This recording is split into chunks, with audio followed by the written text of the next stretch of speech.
चलिए जानते हैं देश दुनिया की सिलेक्टेड काम की बहुत ही महत्वपूर्ण लेटेस्ट खबरों को बस कुछ 6 मिनटों में। लेकिन दोस्तों, वीडियो को आगे बढ़ने से पहले अगर आप लोगों ने हमारे चैनल को अब तक सब्सक्राइब नहीं किया तो सब्सक्राइब कर लीजिए।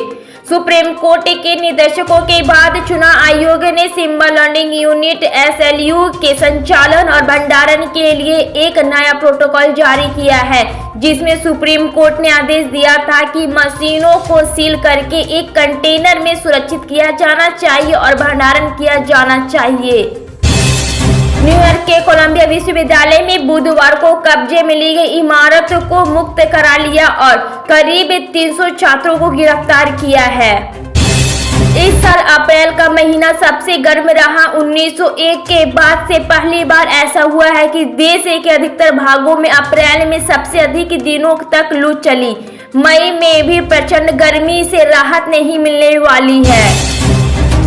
लोकसभा चुनाव के 2 फेज की वोटिंग के बाद अब सभी दल आगे की रणनीति बनाने में जुटे हैं। एक तरफ कांग्रेस जहां इस फेज की वोटिंग में ज्यादा वोट पाने का दावा कर रही है, तो वहीं भाजपा अपनी जीत का दावा कर रहे हैं।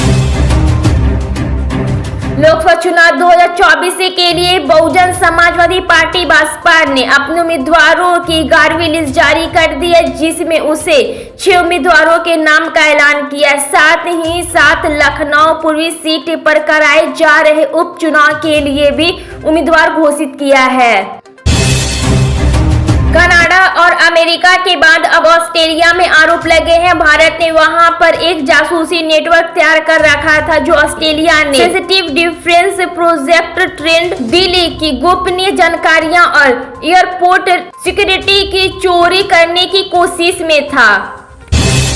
राजस्थान में लोकसभा की सभी सीटों के मतदान हो चुके हैं। अब नेताओं के दौर और संभावनाओं की चर्चा हो रही है। यहाँ तक यह गिना जा रहा है कि किस नेता ने कितनी संभावनाएं की है। देश के ज्यादातर हिस्सों में सूरज की तपश बढ़ रही है। तपती गर्मी से बेचैनी बढ़ गई है। ऊपर से लू के थेपड़े में लोगों की जीना और मुहाल कर रखा है। मौसम विभाग के मुताबिक पूर्वोत्तर भारत के ज्यादातर हिस्सों में, उत्तर पश्चिम भारत, मध्य प्रदेश के कुछ हिस्सों में और पूर्वोत्तर प्रदीप भारत को छोड़कर देश के ज्यादातर हिस्सों में अधिकतम तापमान सामान्य से ज्यादा रहने की आसार है। भगवान राम की नगरी और चुनावी माहौल में लगातार नेता और रामलला के आशीर्वाद का सिलसिला चलता ही जा रहा है। केंद्रीय मंत्री अनुराग ठाकुर बुधवार को इन चुनावी सभा में जाते वक्त अयोध्या पहुंचे और उन्होंने रामलला का आशीर्वाद लिया। लोकसभा चुनाव में भाजपा ने 11वीं सूची जारी कर दी है। भाजपा ने कैंसरगंज समेत 6 और प्रत्याशी घोषित की। इसके साथ ही विधानसभा उपचुनाव के लिए लखनऊ पूर्वी से प्रत्याशी का नाम ऐलान किया है। हरियाणा की हिसार लोकसभा सीट से भाजपा के प्रत्याशी रंजीत सिंह चौटाला ने अपना नामांकन दाखिल किया। इस दौरान कुलदीप बिश्नोई और उनके बेटे भव्य बिश्नोई ने दूरी बनाए रखी। लोकसभा चुनाव में 2 चरणों का मतदान संपन्न हो चुका है और लोकसभा चुनाव तीसरे चरण के मतदान की ओर आगे बढ़ रहा है। आगरा और फतेहपुर सीकरी लोकसभा सीट पर तीसरे चरण यानी कि 7 मई को मतदान होगा। पंजाबी सिंगर सिद्धू मूसेवाला की हत्या के मास्टरमाइंड गोल्डी बरार के मर्डर का दावा किया जा रहा है। कहा जा रहा है कि अमेरिका में गोल्डी बरार की गोली मारकर हत्या कर दी गई है। कांग्रेस अध्यक्ष मल्लिकार्जुन खड़गे ने कहा कि नरेंद्र मोदी जनता का कल्याण सुनिश्चित करने के लिए नहीं, बल्कि अमीरों के पेट भरने, देश लूटने में उनकी मदद करने और गरीबों के उत्पीड़न के लिए प्रधानमंत्री बने थे। लोकसभा चुनाव में अक्सर जीत और हार के बीच वोटों का अंतर लाखों में होता है। लोकसभा की लगभग हर सीट पर सामान्य 12 से 15 लाख की आबादी होती है। हालांकि लोकसभा चुनाव 2019 में कई सीटों पर जीत और हार के बीच वोटों का अंतर 1 लाख से भी कम था। प्रधानमंत्री नरेंद्र मोदी ने दावा किया है कि कांग्रेस धर्म के आधार पर आरक्षण देना चाहती है और इसके साथ ही उन्होंने कांग्रेस और उनके गठबंधन में शामिल घटकों को लिखित में यह गारंटी देने की चुनौती दी है कि वे ऐसा कभी नहीं करेंगे।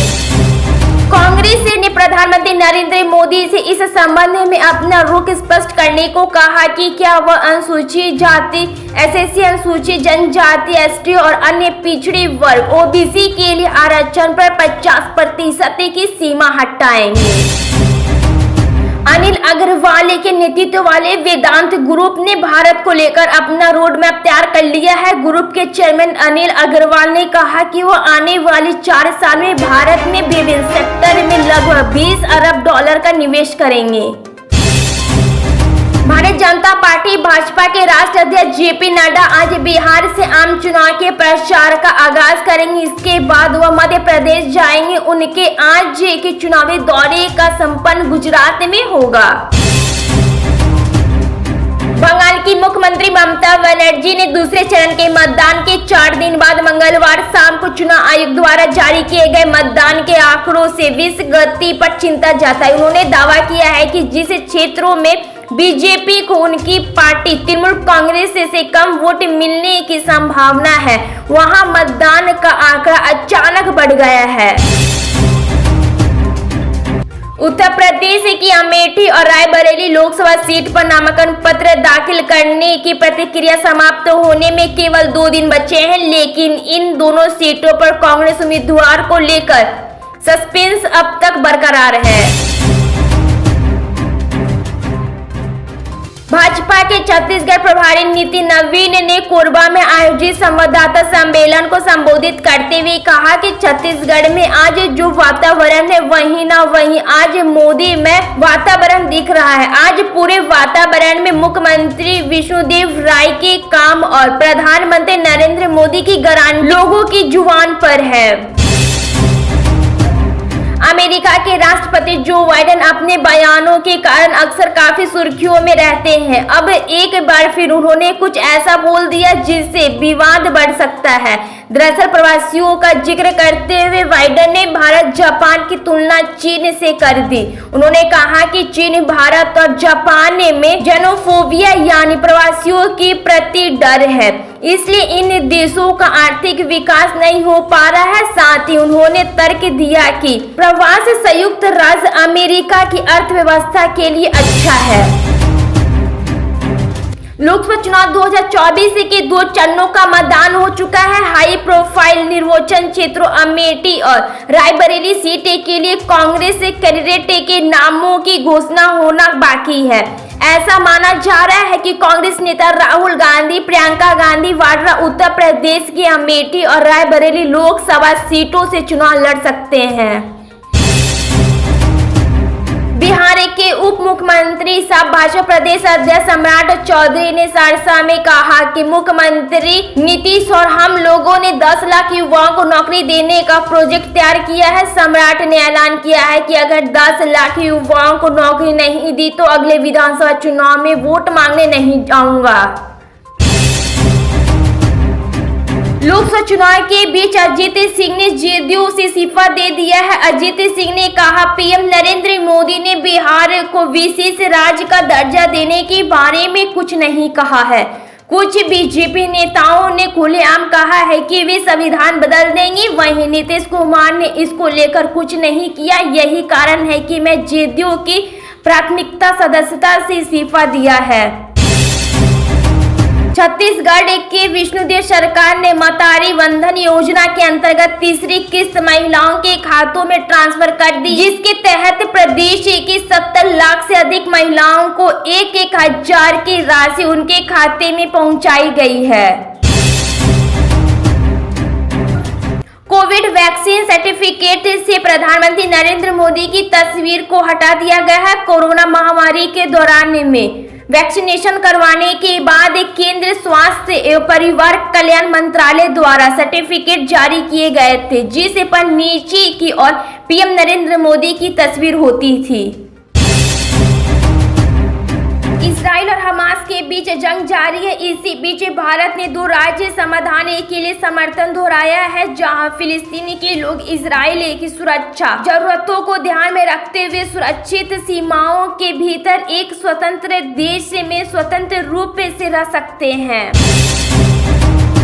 बिहार विधानसभा में प्रतिपक्ष और राष्ट्रीय जनता दल राजद के वरिष्ठ नेता तेजस्वी प्रसाद यादव ने आज आरोप लगाया है कि प्रधानमंत्री नरेंद्र मोदी आरक्षण के फॉर्मूले पर दिग्गज समाजवादी नेता जननायक कर्पूरी ठाकुर से अलग रुख अपना रहे हैं, लेकिन जनता दल यूनाइटेड जेडीयू के नेता चुप है। लोकसभा चुनाव 2024 को लेकर केंद्र में मौजूदा सत्ता की अगुवाई कर रही भारतीय जनता पार्टी और विपक्षी दलों के गठबंधन इंडिया का नेतृत्व कर रही कांग्रेस के बीच जमकर जुबानी जंग चल रही है। मुख्यमंत्री एकनाथ शिंदे के नेतृत्व वाली शिवसेना ने मुंबई की 2 लोकसभा सीटों के लिए अपने उम्मीदवारों के नाम की घोषणा कर दी है। इससे उत्तर पश्चिम मुंबई से रविंद्र वायकर और दक्षिणी मुंबई से यामिनी यादव को उम्मीदवार दी गई है। लोकसभा चुनाव 2024 के लिए 2 चरणों का मतदान हो चुका है। आगामी 7 मई को तीसरे चरण का मतदान किया जाना है। पश्चिम बंगाल में इस बार भाजपा पूरा जोर लगा रही है 2019 से बेहतर प्रदर्शन कर सके।